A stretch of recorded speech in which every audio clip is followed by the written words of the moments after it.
tunamshukuru sana Mama Samia kwa kutujengea madarasa pia na kuleta walimu wapya.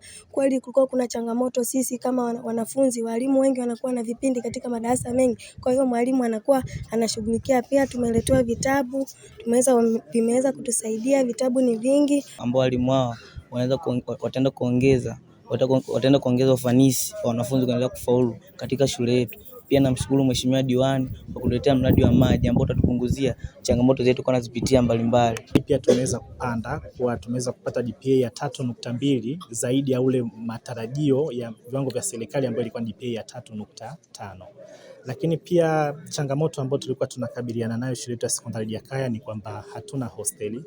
Kwa hiyo inasababisha tuna watoto wanaotoka vijiji vya mbali, kuna watoto wanatoka vijiji ambavyo ni zaidi ya kilomita 5 kutoka hapa shule ilipo. Shule ya sekondari Jakaya tulikumbana na changamoto pale ya ukosefu wa bweni, tunatambua hilo na tayari nimekusha kutoa maelekezo na tunaendelea kuyasimamia kwamba kupitia sasa bajeti ambayo tunakwenda nao ya mwaka 2026-27 tuangalie namna ambavyo tunaweza tukapata ceiling ambayo tunaweza tukaipeleka katika ujenzi wa bweni. Changamoto ya ukosekanaji wa maji. Na hiyo changamoto na hata nikiwa kwenye kampeni zangu nilipata hizo changamoto. Lakini tunashukuru mdau aliyejitolea kutuchimbia kisima.